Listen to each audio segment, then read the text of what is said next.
You know that feeling when you're at the grocery store and you realize that the stuff you bought last week for $50 now costs $75? Or when you look at your paycheck and wonder where all the money went before you even got home? Yeah, that's not just in your head. That's an economy that's fundamentally broken in ways that most people don't fully understand. And it's affecting every single day of your life, whether you realize it or not. See, when you were younger, you probably thought economics was this boring thing that old people talked about on the news while you were trying to figure out how to enjoy your weekend. You thought it had nothing to do with you. But here's the thing that nobody really explains until it's too late. Economics is literally everything. It determines whether you can afford to retire. It determines whether your kids can afford college. It determines whether you're going to be stressed about money for the next 20 years or whether you're going to have some peace of mind. The problem is that most people in their 40s and 50s have never actually learned how an economy works, what makes it work, what breaks it, and why it affects them personally. They just accept whatever financial situation they find themselves in and assume that's just how life works.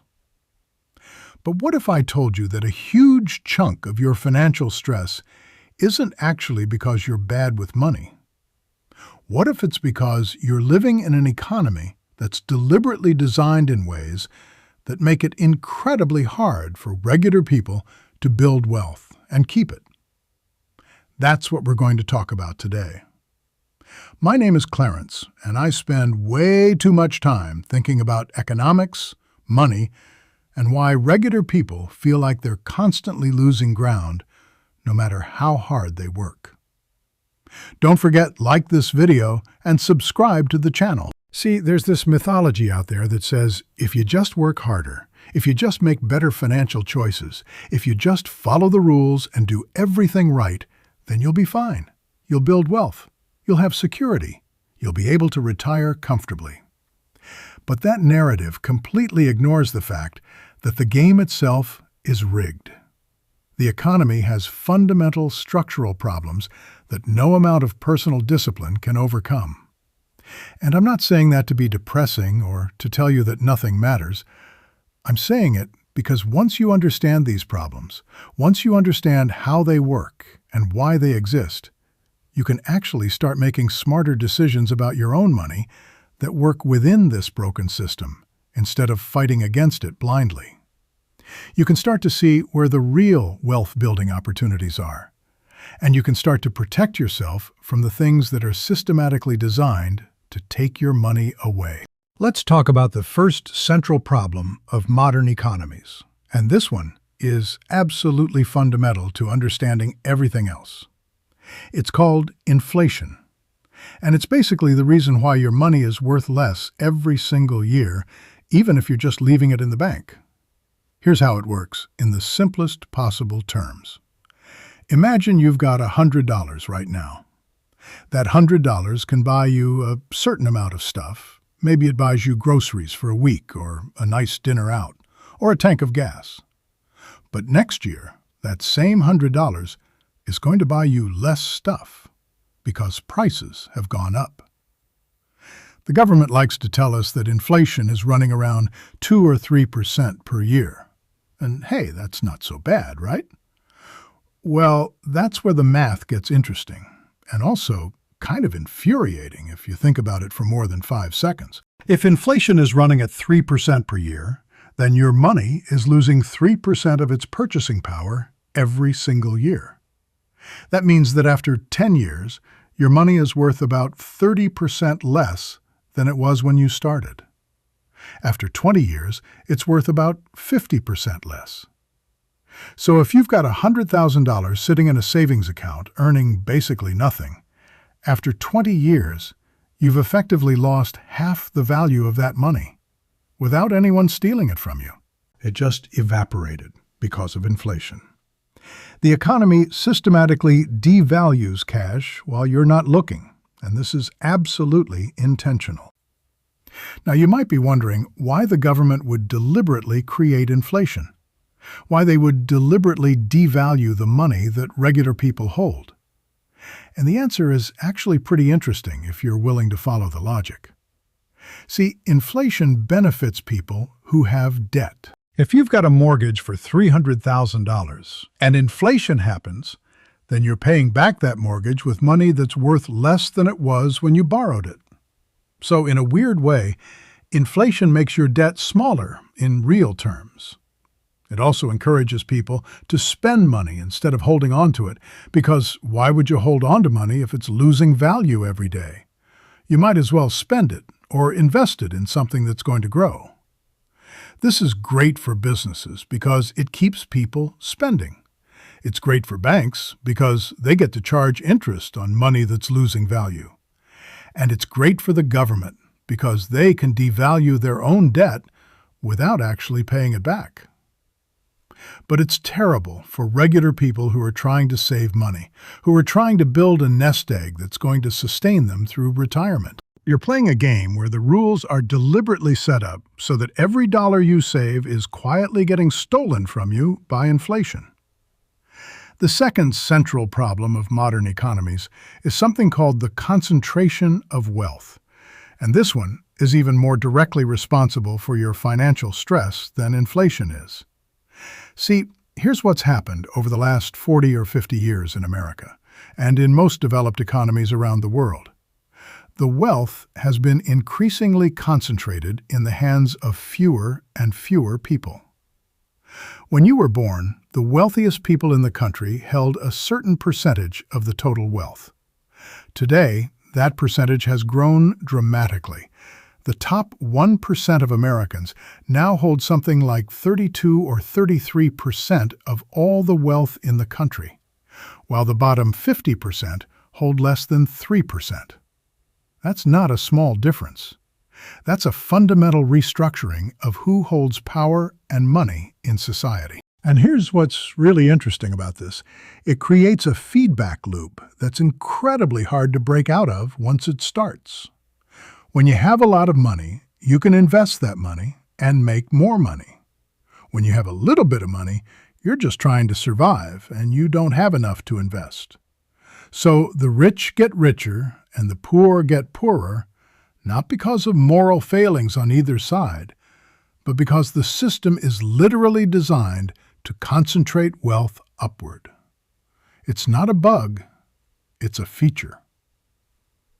Think about how this works in practical terms. If you're a regular person making $80,000 a year, you're probably paying taxes on that money at around 22%, which means you're giving the government about $18,000 per year. But if you're a billionaire with billions of dollars in investments, you might pay less than 15% in taxes, and sometimes even less than that through various legal tax avoidance strategies. The person making 80 grand is paying a higher percentage of their income to the government than the person making $1 billion per year. How does that make sense? Well, it doesn't. But that's how the system is structured. And this isn't even talking about things like capital gains taxes, which are taxed at a lower rate than regular income. So if you're making money from your job, you pay regular income tax. But if you're making money from your investments, you pay capital gains tax, which is lower. This means that the wealthier you are, the more of your income comes from investments rather than a job, and the lower your overall tax rate becomes. It's a system that's literally designed to make sure that the rich pay less in taxes than the poor, and that the gap between them keeps growing. Now, the third central problem of modern economies, and this one touches your life every single day, whether you realize it or not, is something called the cost of living problem. This is where the prices of the things you need to survive have been growing much faster than wages have been growing.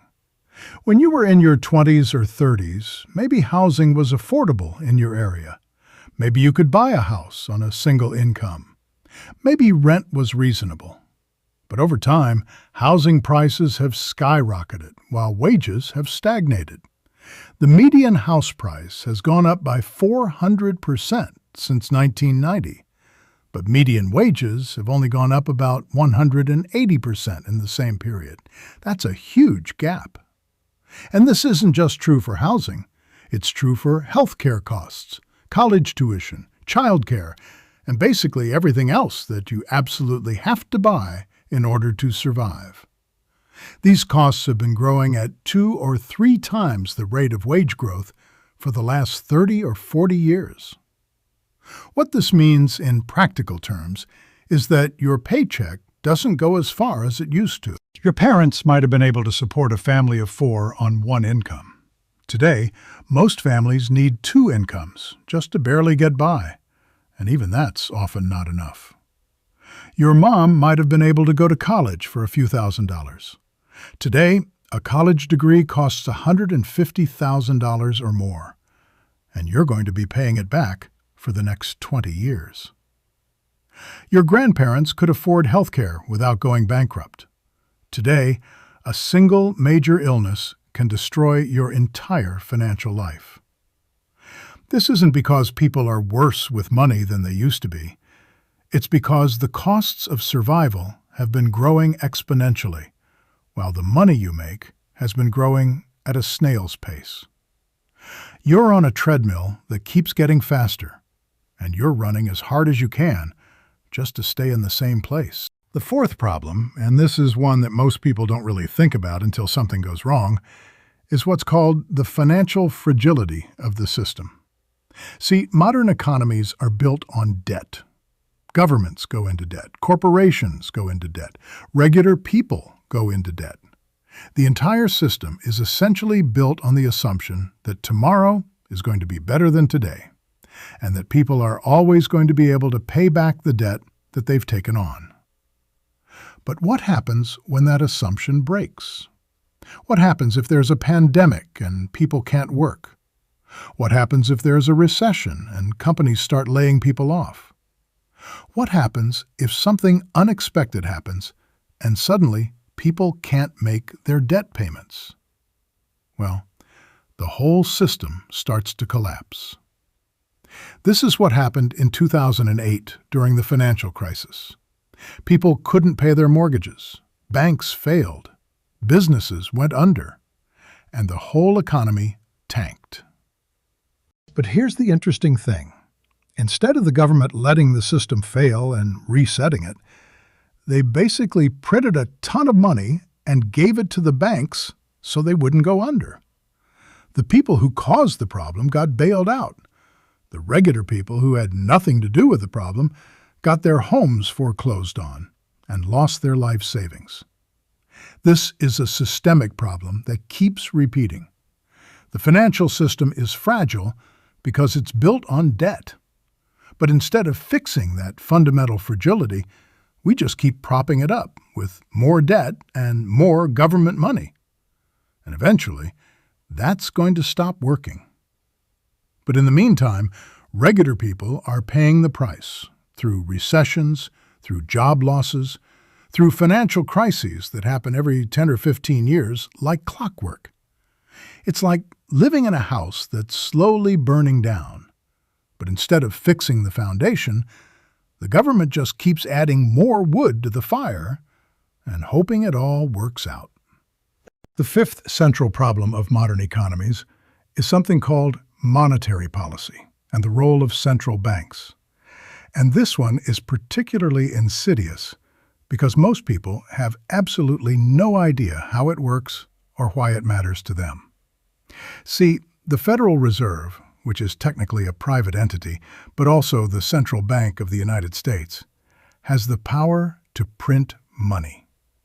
They don't print physical dollar bills usually, but they create money electronically. They decide interest rates. They decide how much money is going to be in circulation. And these decisions have enormous impacts on regular people's lives. When the Fed prints money, that money goes into the financial system. It gets loaned out to banks.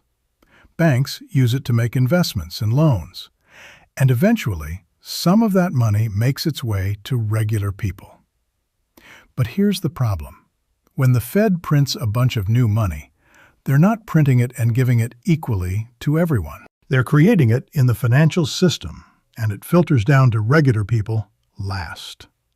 By the time the newly created money reaches you, prices have already gone up because of inflation. So the people who are closest to the money creation process, the banks and the investment firms, they get to use the new money when it's worth the most. Regular people get to use it after prices have already risen, which means they're effectively being robbed through inflation. Think about this in concrete terms. The Fed prints $1 billion. That money goes to investment banks and Wall Street firms. Those firms use it to invest in stocks and real estate. The prices of stocks and real estate go up. Then, as the money spreads through the economy, prices of everyday things go up because of inflation. By the time that money reaches you, in the form of a slightly higher wage or something, the purchasing power has already been reduced. You're working harder for the same amount of stuff, while the people who got the money first are getting richer. This is a systematic transfer of wealth from poor to rich, and it happens through the monetary system itself. It's not obvious, which is why most people don't realize it's happening. The sixth problem is what's called the education and skills mismatch. And this one is particularly frustrating because it looks like it should be solvable. See, everyone says that the answer to economic problems is education. If you just get a good education, if you just get a college degree, then you'll be fine, and you'll be able to compete in the global economy. But here's what's actually happened. College costs have exploded, while wages for entry-level jobs haven't moved very much. At the same time, technology has been changing so fast that the stuff you learn in college is often already obsolete by the time you graduate. And then there's the problem of oversupply. There are more college graduates than there are jobs that require a college degree. So now you've got millions of people with $100,000 in student debt competing for the same entry-level jobs that used to go to people with high school diplomas. And those entry-level jobs haven't changed much in terms of salary. So now you're overqualified and broke instead of just broke. The economy has basically decided that everyone should go to college, encourage people to take on enormous debt to do it, and then hasn't created enough good jobs for all those college graduates. It's a broken promise dressed up in motivational language.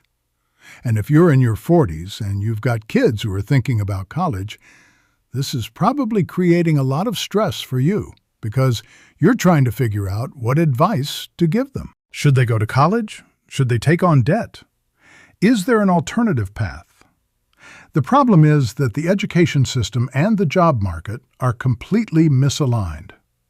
And that's not something that an individual person can solve. It's a systemic problem.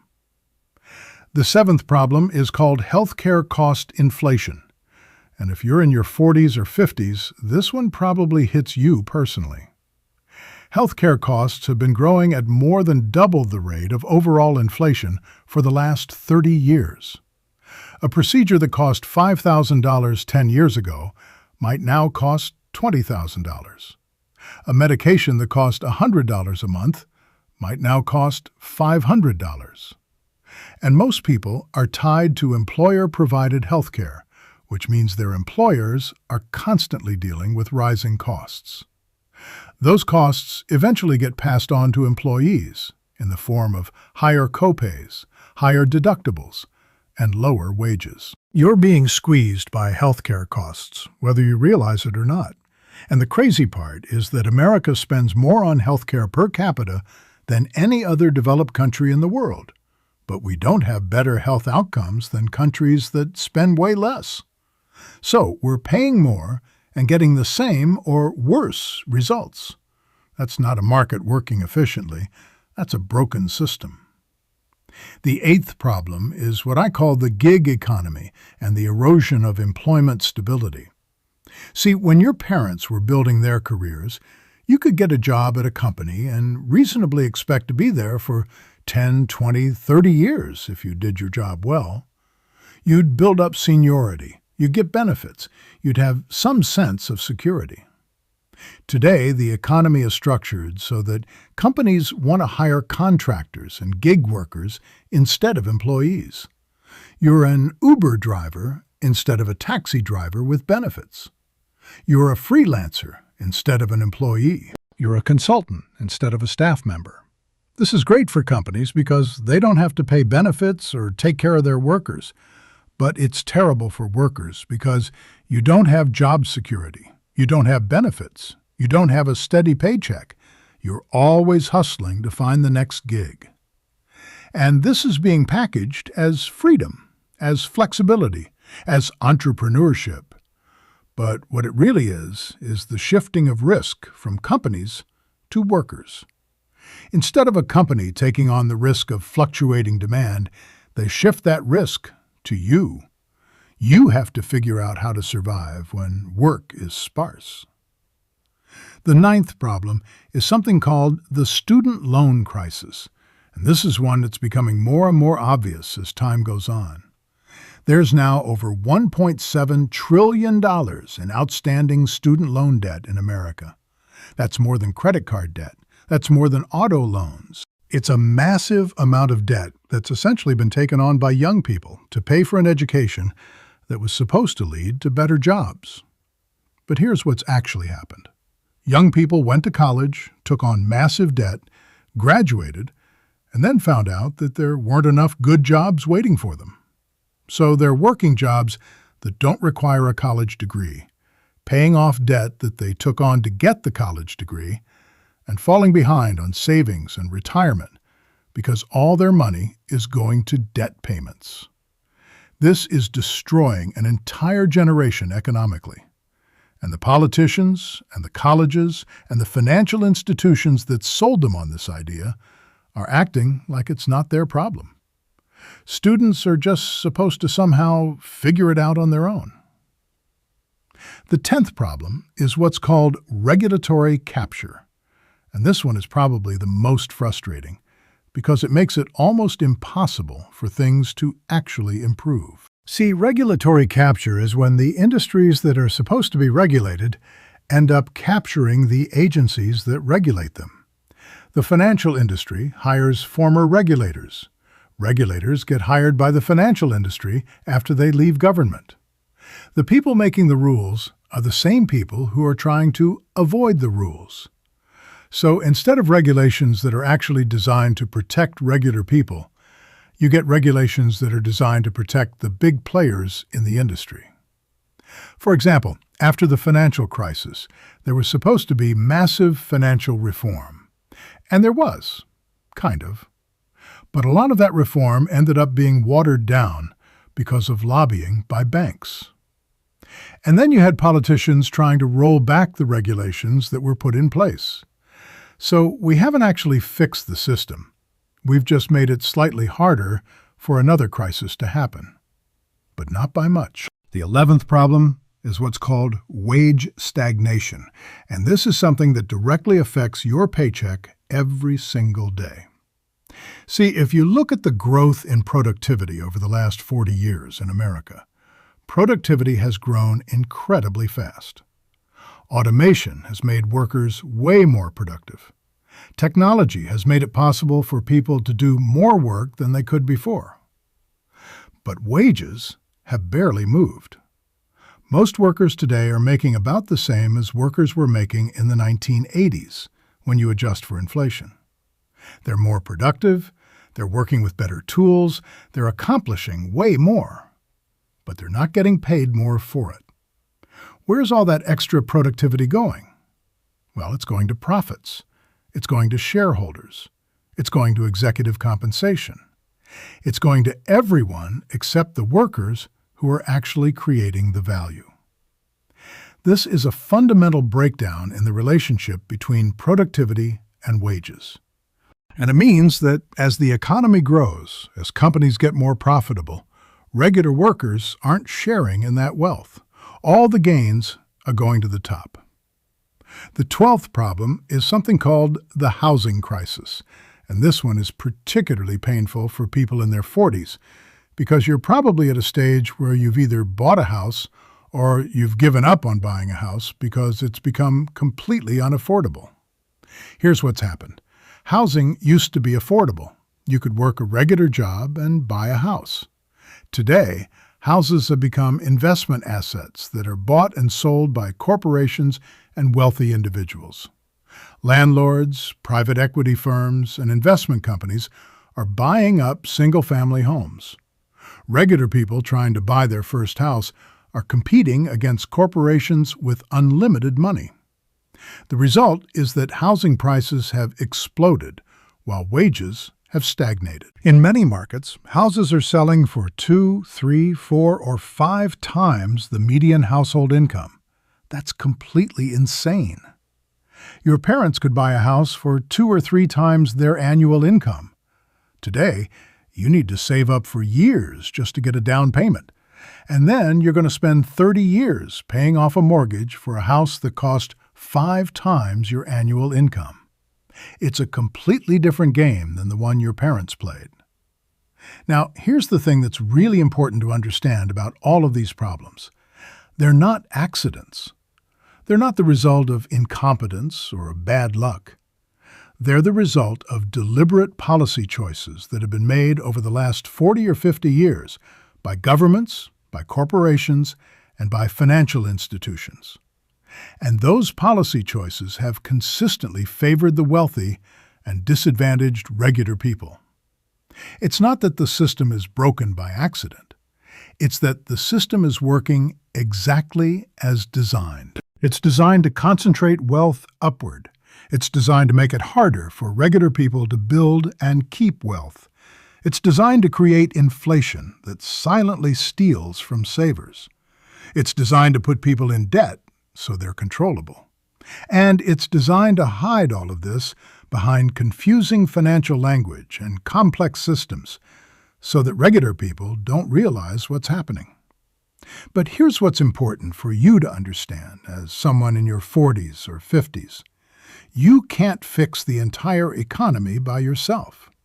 You can't reform the monetary system. You can't change housing policy. You can't fix wage stagnation. What you can do is understand how these problems work and make smarter decisions about your own money in light of these realities. You can understand that inflation is coming and invest accordingly instead of just holding cash. You can understand that the system is designed to concentrate wealth and create multiple income streams instead of relying on a single job. You can understand that debt is a tool that the system uses to control people and avoid taking on debt that you don't absolutely need. You can understand that your skills and your ability to create value are your most important assets and invest in developing those instead of hoping for wage increases that might not come.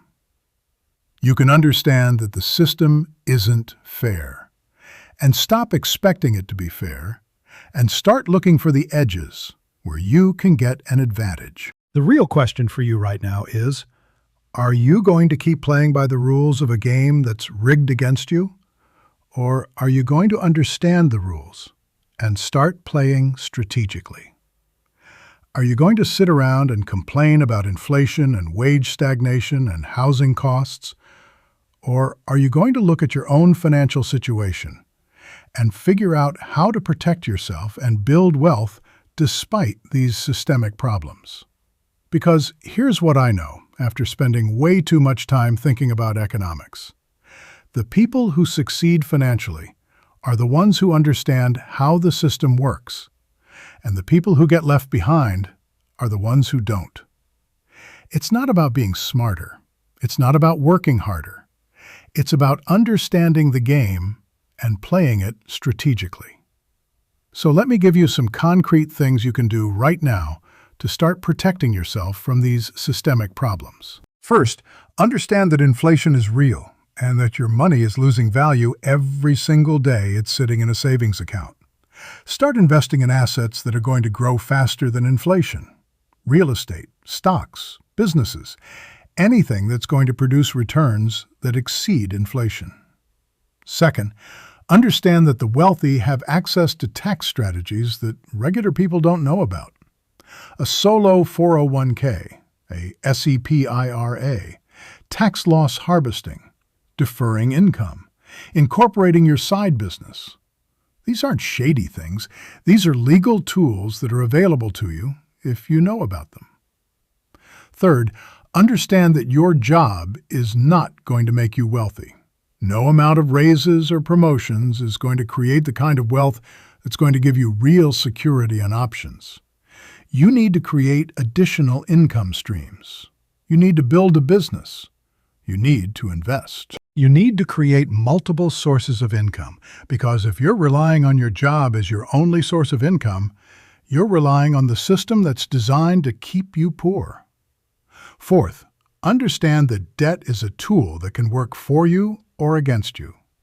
If you're in debt that's holding you back, get out of it as fast as you can.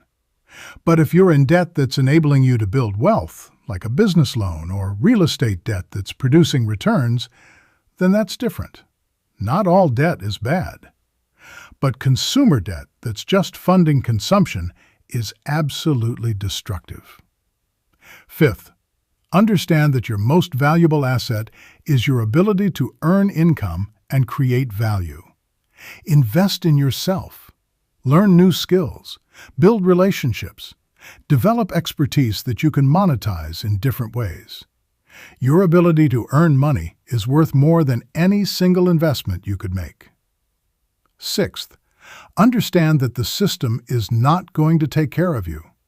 Your employer is not going to give you a pension. Social Security is not going to be enough to live on. You're going to have to take responsibility for your own financial future. You're going to have to save. You're going to have to invest. You're going to have to build wealth deliberately and strategically. Seventh, understand that you're in a race against inflation and against time. You're in your 40s or 50s. You've got maybe 15 or 20 years of peak earning capacity left.